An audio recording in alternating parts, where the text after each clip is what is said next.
The phone call came from a neighbor on a Tuesday afternoon in September 2023.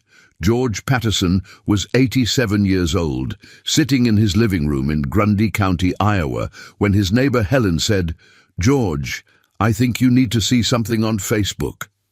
"I don't have Facebook," George said. "Don't own a computer." "I know.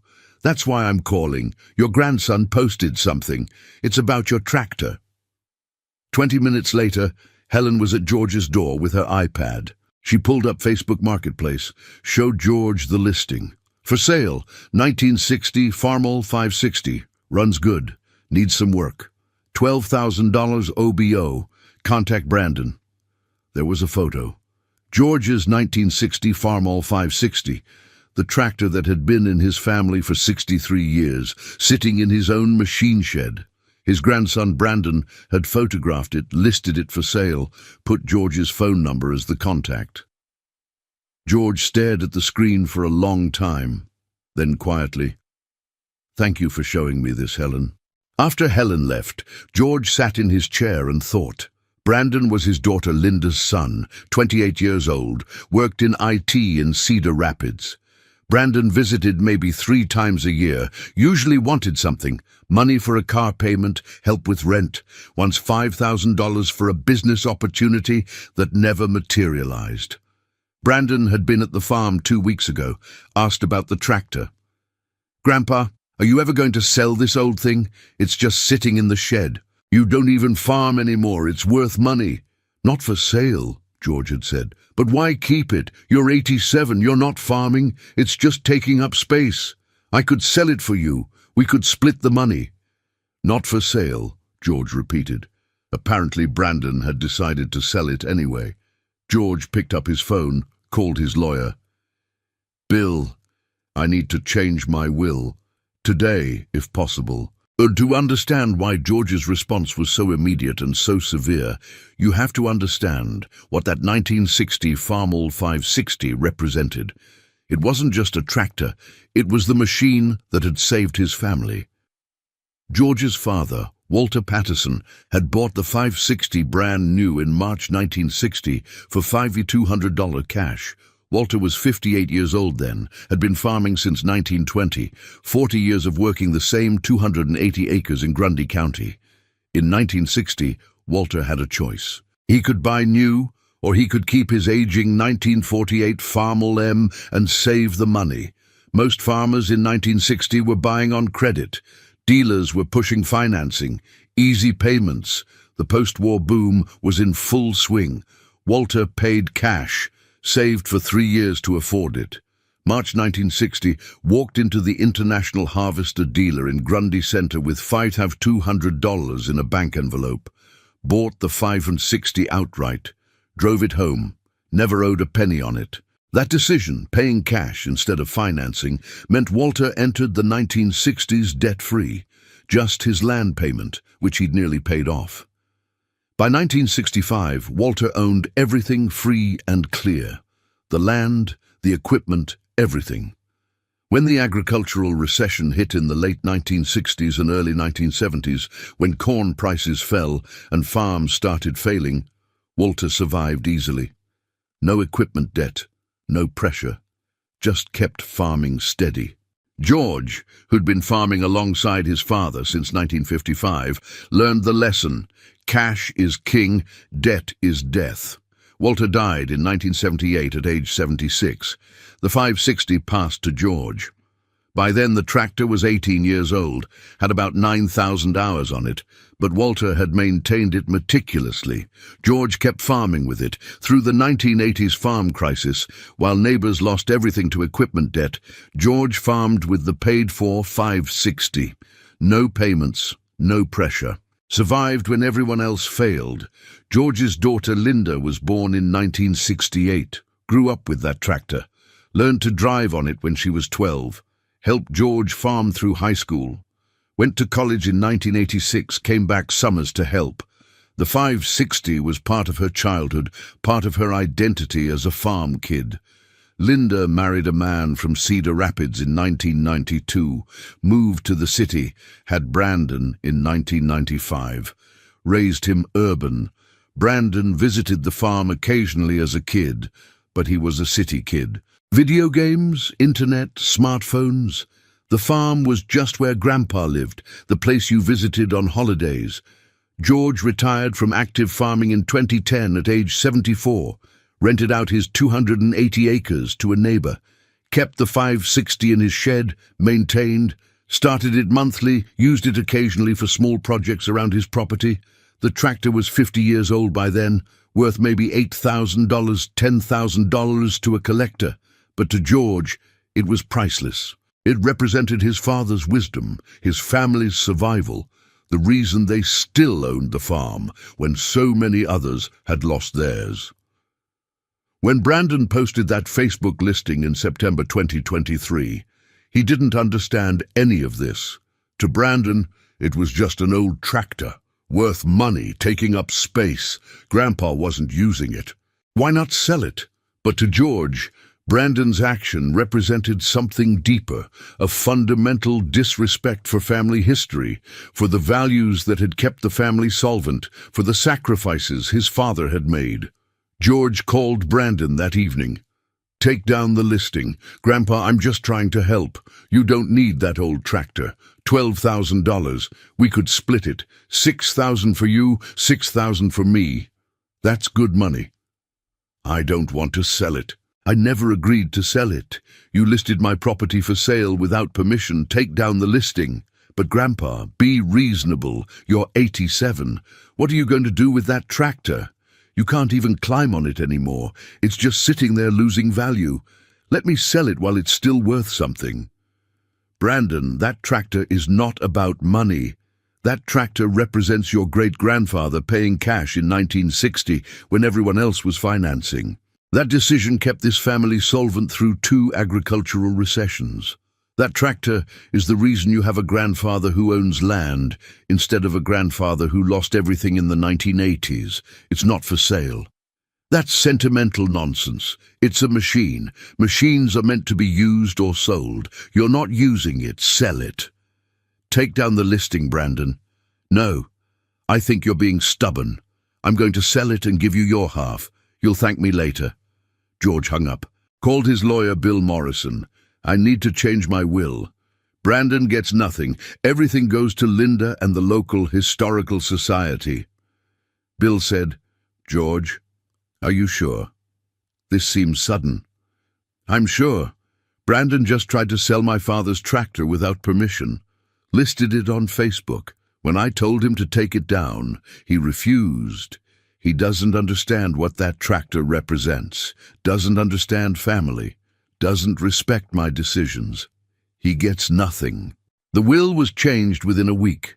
George's estate was worth approximately $1.2 million, the 280 acres worth about $950,000, equipment and savings another $250,000. Under the old will, Linda got 60%, Brandon got 40%. Under the new will, Linda got 90%. The Grundy County Historical Society got 10%. Brandon got nothing. George didn't tell Brandon immediately. Wanted to see if Brandon would take down the listing voluntarily. He didn't. The listing stayed up for 3 weeks before George finally called Facebook and had it removed as unauthorized sale of property he didn't own. During those 3 weeks, George got 15 calls from people wanting to buy the tractor. He had to explain to each one that it wasn't actually for sale, that his grandson had posted it without permission. Embarrassing, infuriating. Brandon never apologized, never acknowledged he'd done anything wrong. When the listing got taken down, he texted George, "That was a mistake. Could have gotten $12K, your loss." George didn't respond. Linda found out about the listing from her mother, George's wife Mary, who'd passed in 2019. Linda called Brandon furious. "What were you thinking? That's Dad's tractor. You can't just sell someone's property." "It's an old tractor, Mom. He doesn't use it. I was trying to help." "Help? Brandon, that tractor means everything to Dad.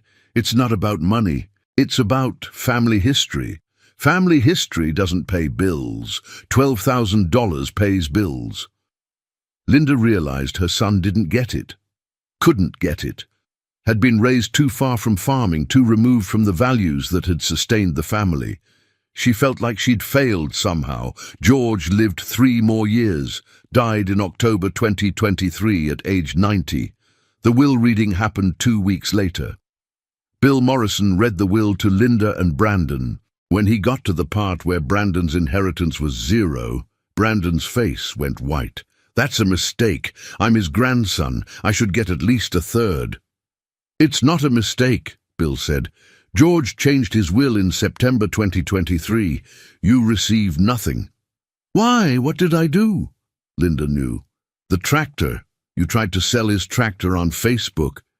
That was 3 years ago. Over an old tractor? He disinherited me over an old tractor?" "It wasn't an old tractor to him," Linda said quietly. "It was family. It was values. It was respect, and you didn't have any." Brandon tried to contest the will, claimed his grandfather had been senile, had been unduly influenced. The case went to court. The judge reviewed the evidence. George's medical record showing he was mentally sound until the end, the Facebook listing screenshots, the phone record showing George's immediate call to his lawyer. The judge dismissed the contest. "Mr. Patterson made a conscious, competent decision to disinherit his grandson after the grandson attempted to sell his property without permission. The will stands." Brandon walked away with nothing from a $1.2 million estate. Linda inherited $1.08 million. The Grundy County Historical Society got $120,000, and the 1960 Farmall 560, Linda kept it, donated it to the Historical Society Museum on permanent loan with a plaque, "Patterson Family 1960 Farmall 560. Purchased cash by Walter Patterson, March 1960. This tractor represents the wisdom of avoiding debt and the importance of family values. On loan from the Patterson family." The tractor sits in the museum today, 64 years old, still runs. The museum fires it up once a month, demonstrates it at county fairs, uses it to teach about agricultural history. Brandon sees it sometimes when he drives past the museum, the tractor that cost him $480,000 in inheritance. The $12,000 he thought he could get for it versus the fortune he lost by trying. The grandson tried to sell Grandpa's 1960 Farmall on Facebook. Grandpa wrote him out of the will. Sometimes the cost of disrespecting family history is higher than you can imagine. But the full story of how a Facebook listing destroyed a family inheritance requires understanding the 28 years of relationship between George Patterson and his grandson Brandon, and why that single action represented the final straw. Brandon was born in November 1995 in Cedar Rapids. Linda and her husband Tom lived in a suburban neighborhood, worked professional jobs, Linda as a nurse, Tom as an accountant. They visited George's farm maybe 6 times a year when Brandon was young. Christmas, Easter, 4th of July, Thanksgiving, a few random visits. Young Brandon liked the farm in that way city kids do, as a novelty, a place to run around, different from home. George tried to teach him farming, tried to pass on the values. But Brandon was always more interested in going back inside to play Nintendo.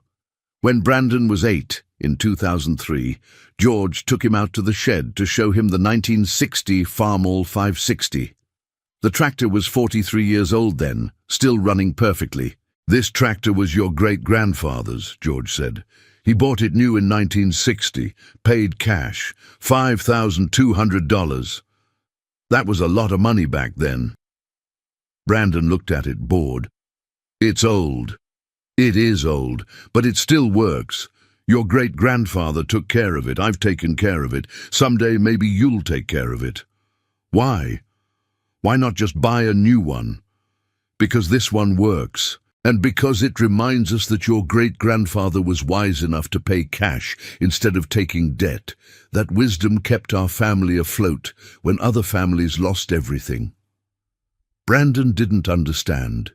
He was 8. The concept of family history, of meaningful possessions, of values embedded in objects. These were abstractions. He just saw an old tractor. George tried other approaches over the years. When Brandon was 12, George taught him to drive the 560. Started it up, let Brandon sit on his lap and steer, while George worked the pedals. Brandon thought it was fun for about 10 minutes, then wanted to go back inside to the computer. When Brandon was 16, in 2011, George was 75 and had just retired from farming. He invited Brandon to spend a week at the farm that summer, thought maybe immersion would work where visits hadn't. Brandon came reluctantly, spent the week on his phone. George tried to engage him, tried to teach him about the farm's history, about the values that had sustained them. Brandon was polite, but disinterested. One evening that week, George sat Brandon down and told him the full story. In 1960, your great-grandfather had a choice. He could buy this tractor on credit. Most farmers were doing that, dealers were pushing it, or he could save up and pay cash. He chose cash, saved for 3 years. That decision meant he had no equipment debt going into the 1960s and 70s.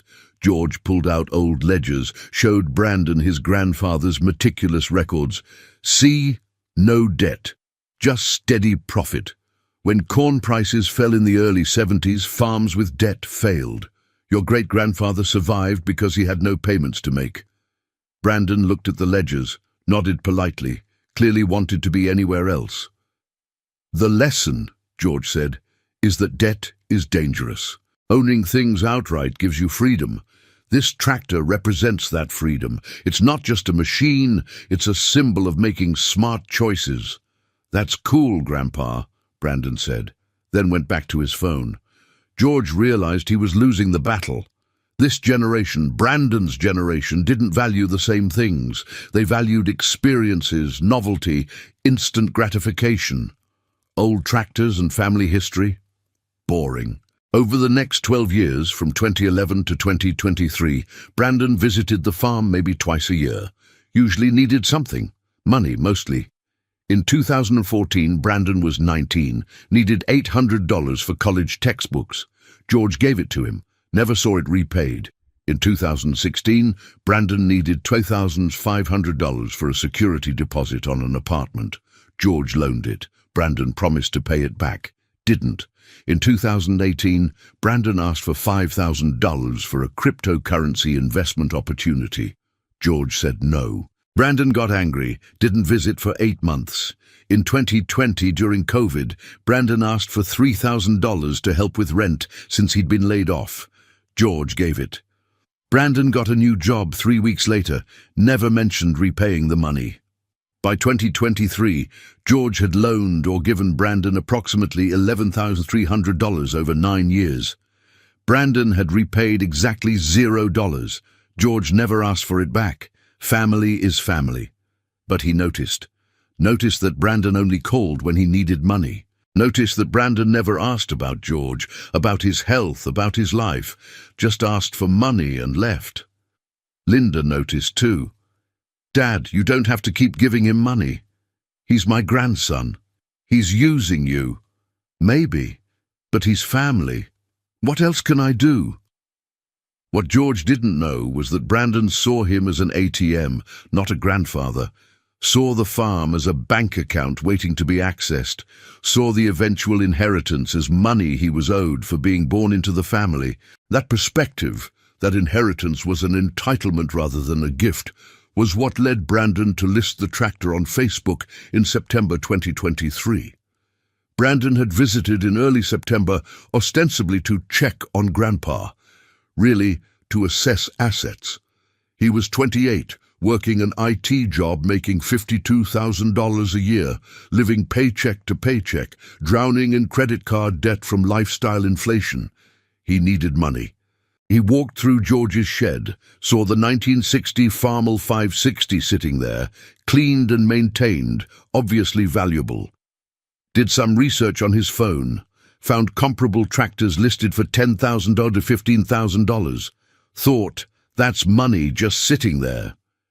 Grandpa, "What are you doing with this old tractor?" "Keeping it, starting it monthly, maintaining it."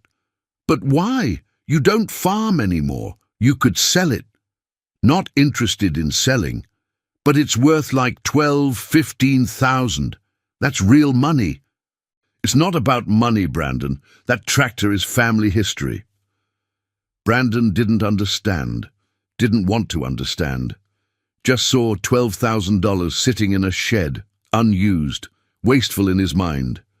2 weeks later, Brandon posted the listing.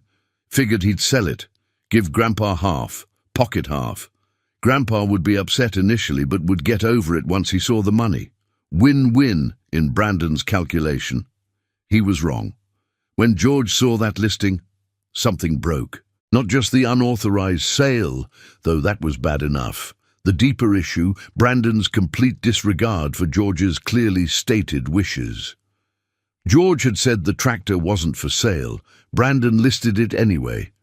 That disrespect, that arrogance, that assumption that Brandon knew better than George what George should do with George's property, that's what crossed the line. George had tolerated the money requests, had tolerated the broken promises, had tolerated being treated as an ATM. But he would not tolerate his property being sold against his will by a grandson who valued money more than family. The call to Bill Morrison, the lawyer, was immediate. "Bill, I need you to draft a new will. Today, if possible. Brandon gets nothing. 0. Linda gets 90%. Local Historical Society gets 10%. Brandon is completely disinherited." Bill had known George for 40 years. "George, this is a major decision. Are you sure? Maybe take a few days to think about it." "I'm sure. Brandon just tried to sell my father's tractor without permission. When I told him to take down the listing, he refused. Told me I was being stubborn. Told me to let him sell it. He doesn't respect me. Doesn't respect family. Doesn't deserve inheritance." "Disinheritance is hard to undo. If you change your mind later, I won't change my mind. Do it." Bill drafted the new will. George signed it 3 days later. The old will, which would have given Brandon approximately $480,000, was revoked. The new will gave him nothing. George didn't tell Brandon immediately. Part of him hoped Brandon would realize his mistake, apologize, take down the listing voluntarily. That hope lasted 2 weeks. During those 2 weeks, George received 14 calls from potential buyers. Each conversation was humiliating. "Hi, I'm calling about the Farmall 560 you have listed on Facebook." "That's not my listing. My grandson posted it without permission. The tractor's not for sale." "Oh, well, if you change your mind, I'm interested." After the 8th call, George stopped answering his phone. Let them go to voicemail. The humiliation of having to explain repeatedly that his own grandson had listed his property for sale without permission was too much. He tried calling Brandon again. "Take down the listing." "Grandpa, I already have 3 people interested at 11,000. Let me close one of these deals. You'll get 5,500, I'll get 5,500. That's good money for both of us." "I don't want the money. I want you to respect my decision. Take down the listing." "Your decision is irrational. You're being stubborn for no reason. I'm doing this for your own good." George hung up. That phrase, "for your own good," was the final insult. A 28-year-old who'd never farmed a day, who understood nothing about family history or values, telling an 87-year-old farmer what was for his own good. George called Facebook's helpline, reported the listing as unauthorized sale of property. It took 3 weeks and multiple calls, but eventually Facebook removed it. Brandon texted, "Really? You had Facebook take it down? That was money, Grandpa. Money you and I both could have used. This is stupid." George didn't respond, just went out to his shed, started the 560, let it run for 20 minutes, while he sat on the seat and thought about his father, about the values that had sustained them, about how completely he'd apparently failed to pass those values to his grandson. Linda learned about the listing from a friend who'd seen it on Facebook and called to ask if George was really selling. Linda called Brandon immediately, furious. "What is wrong with you? That's Dad's tractor. You can't just sell people's things." "Mom, it's a tractor, an old tractor that's just sitting there. Dad's not using it. I was trying to help him monetize an asset." "Monetize an asset? Brandon, that's your grandfather's prized possession. It's not about money." "Everything is about money, Mom. That tractor is worth $12,000 sitting in a shed serving no purpose. That's wasteful. I was going to sell it and split the money with him." "He doesn't want to sell it. How many times does he have to say no before you listen? He's 87 and stubborn. Sometimes you have to make decisions for old people when they're not thinking clearly." Linda felt sick. "Brandon, Dad is thinking perfectly clearly. You're the one not thinking. That tractor represents everything our family survived. Great-grandpa bought it cash in 1960. That decision kept us solvent through 2 recessions. That tractor is why you have a grandfather who owns land instead of a grandfather who lost everything. It's family history. And you tried to sell it on Facebook like it was a used couch. That's sentimental nonsense. That's family, Brandon. That's values. That's respect. 3 things you apparently don't understand." Linda hung up, shaking, called her father. "Dad, I'm so sorry. I don't know what's wrong with him." "Not your fault, Linda. You raised him right. Sometimes kids grow up to be different than you hope." "What are you going to do?" George was quiet for a moment. Then, "I already did it. Changed my will last week. Brandon gets nothing." "Dad, that's severe." "Is it? He tried to sell my property without permission. Refused to take down the listing when I asked. Told me I was being irrational. Called my decision stupid. Linda, he doesn't respect me. Doesn't respect this family. Why should he benefit from a family he doesn't respect?" Linda wanted to argue but couldn't. Her son had crossed a line, a clear, bright line, and there were consequences. George lived 3 more years, from September 2023 to October 2023. During those 3 years, Brandon visited exactly twice. Both times he asked for money. George said no both times. "I'm not giving you any more money, Brandon." "Why not? I'm your grandson. You're also the grandson who tried to sell my property without permission. I don't trust you. That was ages ago. Are you still mad about that tractor?" "I'm not mad. I'm disappointed. And I've made my decision."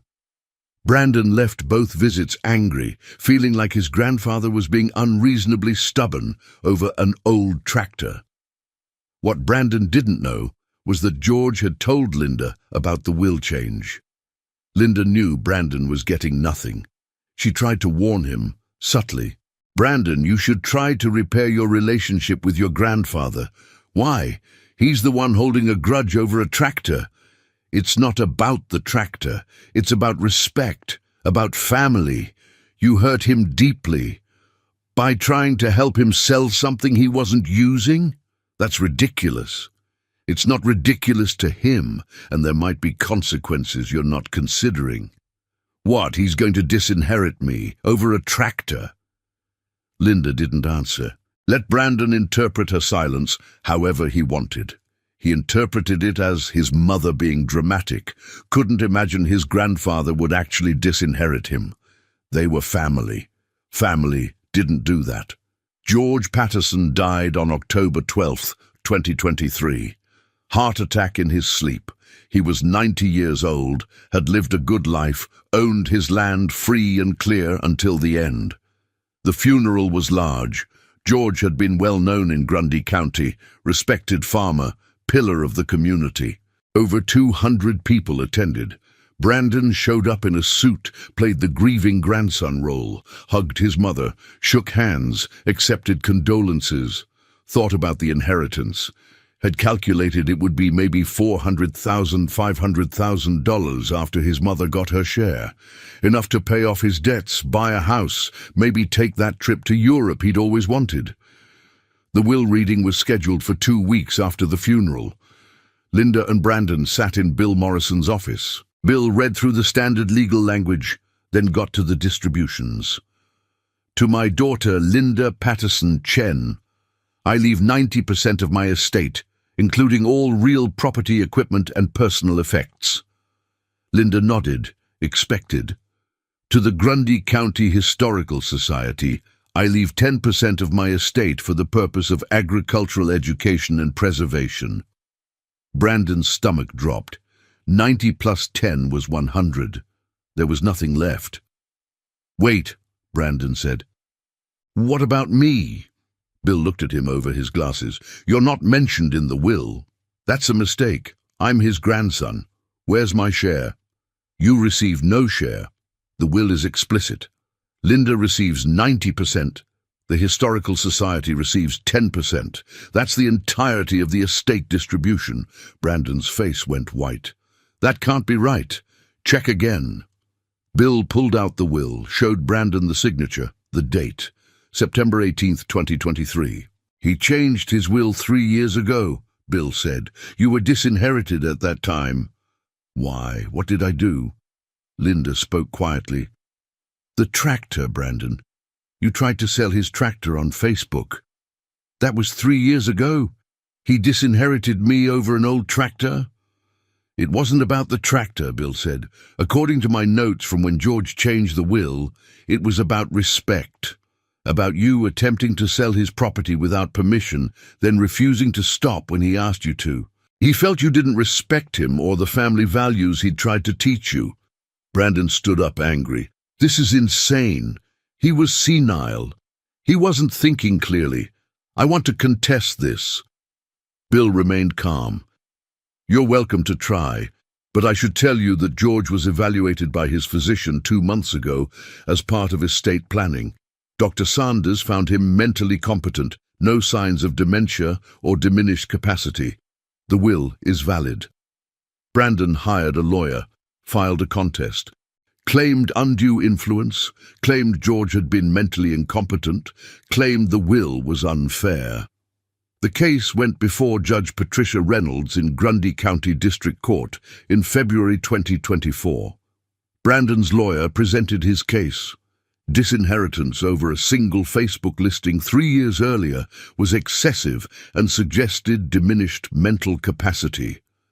Bill Morrison, representing the estate, presented George's medical records, showing sharp mental faculties until the end. Presented the Facebook listing screenshots showing Brandon's unauthorized sale attempt, presented phone records showing George immediately called his lawyer after discovering the listing.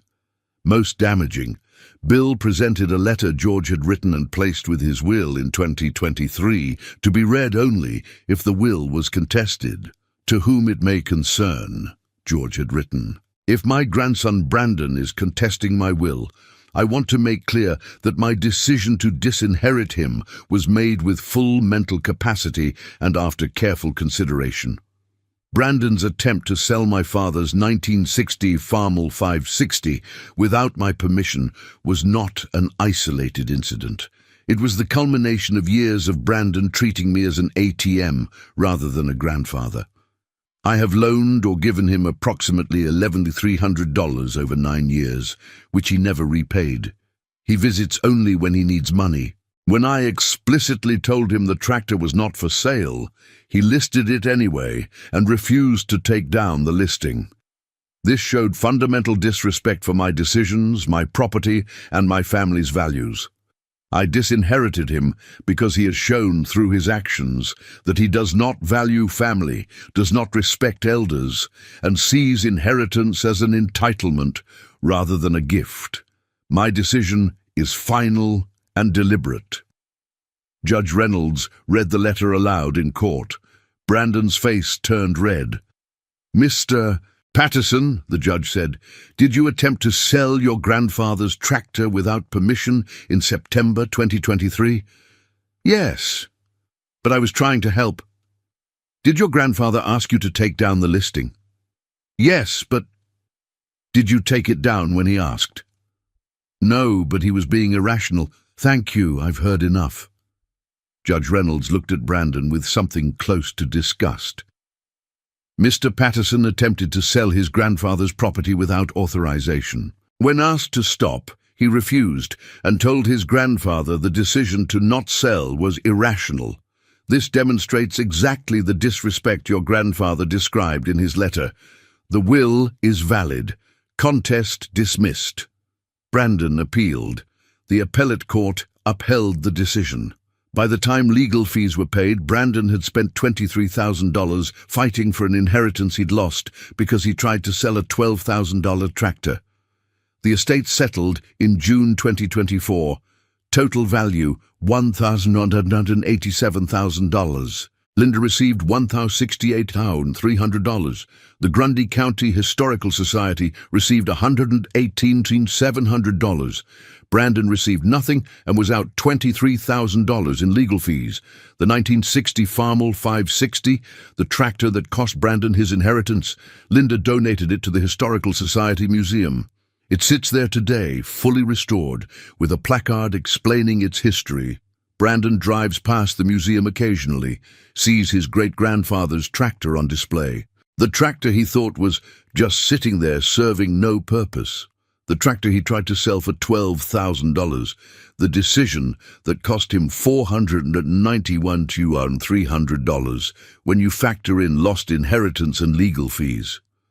Sometimes he thinks about stopping, about looking at it, about understanding what his grandfather tried to teach him about family and values and respect. He never does, just drives past, still doesn't get it. The grandson tried to sell Grandpa's 1960 Farmall on Facebook. Grandpa wrote him out of the will. Sometimes the cost of valuing money over family is higher than any price tag.